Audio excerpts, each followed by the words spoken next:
जय हिंद साथियों। आपके अपने चैनल सपनों की उड़ान में एक बार फिर से आपका स्वागत है। आज हम देखेंगे हाल ही में दिल्ली हाई कोर्ट ने सेंट्रल विस्टा परियोजना को राष्ट्रीय महत्व की परियोजना बताकर किया खारिज और इसी के साथ साथ याचिकाकर्ता पर 1 लाख का जुर्माना भी लगाया। हाल ही में दिल्ली हाई कोर्ट के चीफ जस्टिस हैं धीरू भाई पटेल। अब साथियों हम ये देखते हैं आखिर में सेंट्रल विस्टा है क्या। इंडिया गेट से राष्ट्रपति भवन इंडिया गेट से राष्ट्रपति भवन तक राजपथ के दोनों तरफ के क्षेत्र को सेंट्रल विस्टा कहा जाता है, जिसमें राष्ट्रपति भवन है, संसद है, नॉर्थ ब्लॉक है, साउथ ब्लॉक है और भी अन्य ऑफिस हैं। 2019 में प्रस्ताव लाया गया सेंट्रल विस्टा के लिए, जिसकी नींव 10 दिसंबर 2020 को प्रधानमंत्री नरेंद्र मोदी जी ने रखी थी। इसका लक्ष्य है अगस्त 2022 लक्ष्य इसलिए रखा है क्योंकि आने वाली 15 अगस्त 2022 को भारत की आज़ादी के भारत 75 वर्ष बनाएगा। 971 करोड़ का खर्च आएगा, जो कि टाटा प्रोजेक्ट लिमिटेड इसका निर्माण करेगा और SCP कंपनी परियोजना की डिजाइन करेगी, जो कि अहमदाबाद में स्थित है। सेंट्रल विस्टा जो नया संसद भवन बनेगा उसका आकार त्रिभुजाकार होगा और इसमें अब नई सीट बैठने की क्षमता होगी। लोकसभा में 888, राज्यसभा में 384 और जो राज्यसभा लोकसभा का संयुक्त अधिवेशन होता है उसके अंदर सीटों की संख्या बैठने की क्षमता होगी 1224 होगी। अनुच्छेद 81 में लोकसभा का जिक्र है। उसमें लोकसभा की अधिकतम सीट 552 है, जो कि 2026 तक यही रहेगी, जो कि 1971 जनगणना के आधार पर है। 2026 में वापिस परिसीमन होना है, उसके अंदर सीटें और बढ़ेगी।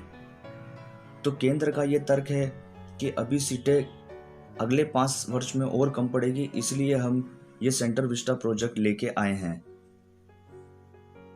साथियों 1951 में लोकसभा के फर्स्ट चुनाव के अंदर 489 सीटें थी। ये आप ध्यान रखिएगा, 1951 में लोकसभा के फर्स्ट चुनाव में 489 सीटें थी। अब हम वर्तमान संसद भवन के बारे में जानकारी देखते हैं। इसके डिजाइन थे एडविन लुटियन और हर्बर्ट बेकर और इसका डिजाइन 64 योगिनी मंदिर जो कि मोरेना जिले MP में है, उसके आधार पर वर्तमान संसद भवन को डिजाइन किया गया था। इसमें 144 पिलर, जो संसद भवन है उसमें 144 पिलर है टोटल बाहर की तरफ। और राष्ट्रपति भवन को डिजाइन किया था एडविन लुटियंस ने और नॉर्थ ब्लॉक और साउथ ब्लॉक को हर्बर्ट बेकर ने करा था। जब संसद भवन को एडविन लुटियन और हर्बर्ट बेकर ने डिजाइन करा तो इन दोनों में होड़ लग गई थी श्रेय लेने की। जब फिर राष्ट्रपति भवन और नॉर्थ ब्लॉक और साउथ ब्लॉक के लिए दोनों को अलग अलग काम दिया गया। संसद भवन में अधिकतर नाम एडविन लुटियन का है, इसी कारण नॉर्थ ब्लॉक और साउथ ब्लॉक बनाते हुए अपन समझते हैं ये राष्ट्रपति भवन है। इसके बाद में ये नॉर्थ ब्लॉक और ये साउथ ब्लॉक है। इसकी जो रोड थी इसको ऊपर उठा दिया गया था, जिससे राष्ट्रपति भवन दिखे नहीं, यानी कि एडविन लुटियन द्वारा बनाया हुआ स्मारक दिखे नहीं। इसलिए हर्बर्ट बेकर ने यह हिस्सा ऊपर उठा दिया था, यह आज भी ऊपर उठा हुआ है। नॉर्थ ब्लॉक में साथियों वित्त मंत्रालय व गृह मंत्रालय का ऑफिस है और साउथ ब्लॉक में विदेश मंत्रालय, रक्षा मंत्रालय और PMO है। अब आप इसको याद कैसे करेंगे?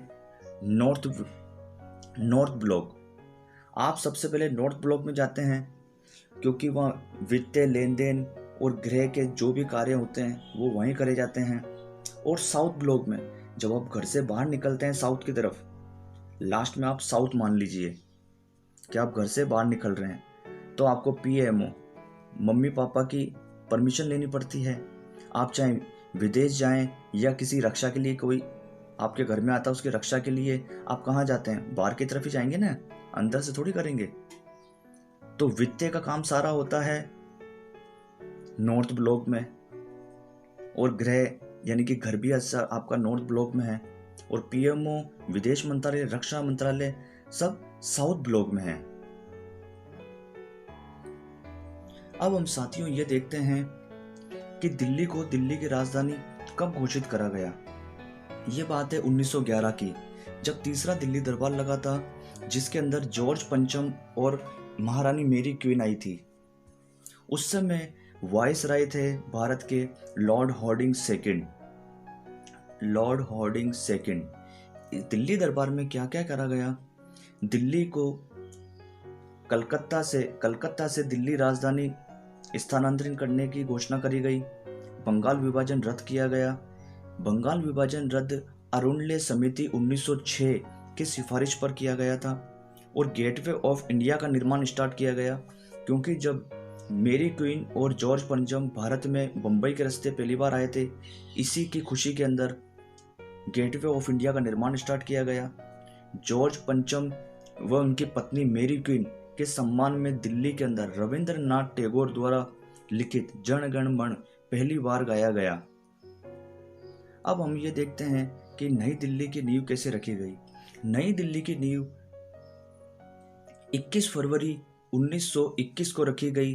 प्रिंस द्वारा इसकी नींव रखी गई, और उसका निर्माण कार्य नई दिल्ली का करा एडविन लुटियंस व हर्बर्ट बेकर ने, और उसका उद्घाटन उस समय के वायसराय लॉर्ड इरविन द्वारा 18 जनवरी 1927 को करा गया। दिल्ली को राष्ट्रीय राजधानी एनसीआर घोषित कब किया गया। 69वें संविधान संशोधन 1991 के तहत एनसीआर नेशनल कैपिटल रीजन और दिल्ली और पौंडीचेरी को राष्ट्रपति के निर्वाचन मंडल में शामिल किस अधिनियम के तहत किया गया। 70वां संविधान संशोधन 1992 किया गया। उसके तहत दिल्ली व पौंडीचेरी को राष्ट्रपति के निर्वाचन मंडल में शामिल होने अधिकार दिया। साथियों, एक बार हम भारत में कितनी बार दिल्ली दरबार लगा एक बार ये देख लेते हैं। प्रथम दिल्ली दरबार 1877, उस समय वाइसराय भारत के थे लॉर्ड लिटिन और रानी विक्टोरिया को भारत की सम्राज्ञी घोषित किया गया और उन्हें केसर ए हिंद की उपाधि धारण कराई गई। लॉर्ड लिटन का उपनाम है साथियों ओवन मेरिडिथ। ये साहित्यकार थे, इन्हें साहित्य लिखना पसंद था, तो इनका उपनाम ओवन मेरिडिथ कहा जाता था उस समय। और दिल्ली दरबार सेकंड 1903 में लगा था लॉर्ड कर्जन के समय। उस समय एडवर्ड सप्तम व उनकी रानी आई थी। तीनों दिल्ली दरबार में से सबसे ज्यादा खर्चा इसी दिल्ली दरबार में यानी कि 1903 सेकंड दिल्ली दरबार में करा गया। लॉर्ड कर्जन को साथियों सबसे अलोकप्रिय गवर्नर कहा जाता है। इसी के साथ आप एक और पॉइंट ध्यान रखिए, सबसे लोकप्रिय गवर्नर लॉर्ड रिपन को कहा जाता है। और तृतीय दिल्ली दरबार 1911 में, जिसके तहत कलकत्ता से दिल्ली राजधानी स्थानांतरित हुई, जो कि 1912 में दिल्ली राजधानी शिफ्ट हो गई थी। दिल्ली राजधानी शिफ्ट करते में हाथी पर हॉर्डिंग सेकंड वाइसराय, जो तत्कालीन वाइसराय थे लॉर्ड हॉर्डिंग सेकंड, वो हाथी पे बैठ के आए थे। जब वो दिल्ली में प्रवेश कर रहे थे तो उन पर बम गिराए गए थे, ये आप ध्यान रखिएगा। लॉर्ड हॉर्डिंग सेकंड और जॉर्ज पंचम व मेरी क्वीन उस समय आए थे भारत। ठीक है साथियों, आपको आज का वीडियो कैसा लगा ये आप जरूर कमेंट करिए और लाइक शेयर और सब्सक्राइब जरूर करिए वीडियो। ठीक है साथियों, आज का वीडियो को यहीं समाप्त करते हैं। अब हम मिलेंगे आगे के वीडियो में, तब तक के लिए जय हिंद साथियों।